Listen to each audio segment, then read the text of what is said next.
ಬಿಹಾರದಲ್ಲಿ ಕಾಂಗ್ರೆಸ್ಗೆ ಭಾರಿ ಮುಖಭಂಗ, ಸೋಲು ಖಚಿತವಾಗ್ತಾ ಇದ್ದಂತೆ ವೋಟು ಚೋರಿ ಎಂದಿರುವಂತಹ ಸಿದ್ದರಾಮಯ್ಯ ಭಾರಿ ಕುತೂಹಲವನ್ನ ಕೆರಳಿಸಿದಂತಹ ಬಿಹಾರದ ವಿಧಾನಸಭಾ ಚುನಾವಣೆಯ ಫಲಿತಾಂಶ. ಆಡಳಿತಾರೂಢ ಎನ್ಡಿಎ ಮತ್ತು ವಿಪಕ್ಷಗಳ ಮಹಾಗಠಬಂಧನ್ ನಡುವೆ ಪೈಪೋಟಿಯೋ ಪೈಪೋಟಿ.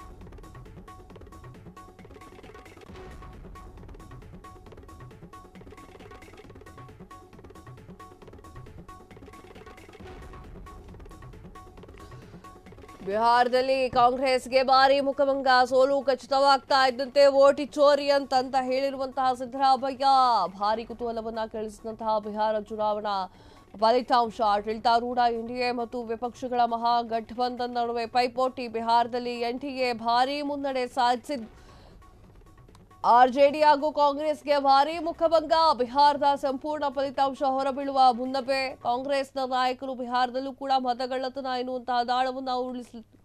ಇತ್ತ ಕರ್ನಾಟಕದ ಸಿಎಂ ಸಿದ್ದರಾಮಯ್ಯ ಅವರು ಕೂಡ ಬಿಹಾರದಲ್ಲಿ ವೋಟ್ ಚೋರಿಯಾಗಿದೆ ಅಂತ ಹೇಳಿ ಆರೋಪವನ್ನ ಮಾಡಿದ್ದಾರೆ. ಏನ್ ಹೇಳಿದ್ರು ನೋಡ್ಕೊಂಬರೋಣ ಬನ್ನಿ.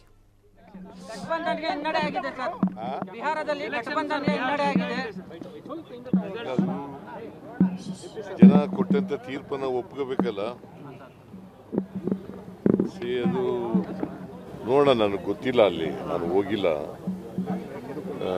ಯಾಕೆ ಹಿನ್ನಡೆಯಾಗಿದೆ ಏನು ಅಂತ ಗೊತ್ತಿಲ್ಲ. ಯಾರು ವೋಟ್ ಹಾಕಿಲ್ಲ ಏನು, ಯಾಕೆ NDA ಇಷ್ಟೊಂದು ದೊಡ್ಡ ಬಹುಮತದಲ್ಲಿ ಗೆದ್ದಿದೆ ನನಗೆ ಗೊತ್ತಿಲ್ಲ.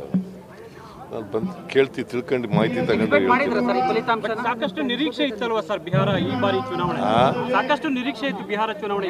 OBC ಮತಗಳು ನಿರ್ಣಾಯಕ ಸರ್, ಹಿಂದುಳಿದ ಮತಗಳು ನಿರ್ಣಾಯಕ ಅಲ್ಲಿ, ಆದ್ರೂ ಕಾಂಗ್ರೆಸ್ ಕೈ ಹಿಡಿದಿಲ್ಲ. ಗೊತ್ತಿಲ್ಲ. ಈಗ ನಿತೀಶ್ ಕುಮಾರ್ ಯಾರು? ಅವರು OBC ಅಲ್ವಾ? But Congress main agenda OBC ಮುನ್ನಡೆ ಇರ್ತಾರೆ. ವೋಟ್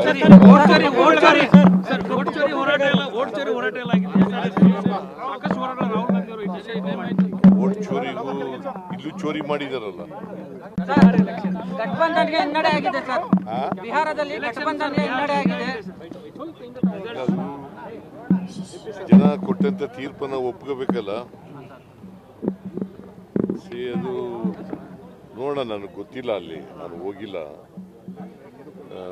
ಯಾಕೆ ಹಿನ್ನಡೆ. ಕ್ಷಣ ಕ್ಷಣದ ಸುದ್ದಿಗಳಿಗಾಗಿ ಫ್ರೀಡಂ ಟಿವಿ ಸಬ್ಸ್ಕ್ರೈಬ್ ಮಾಡಿ, ಲೈಕ್ ಮಾಡಿ ಹಾಗೂ ಫಾಲೋ ಮಾಡಿ. ಹೊಸ ಸುದ್ದಿಗಳ ನೋಟಿಫಿಕೇಶನ್ಗಾಗಿ ಬೆಲ್ ಐಕಾನ್ ಮೇಲೆ ಕ್ಲಿಕ್ ಮಾಡಿ.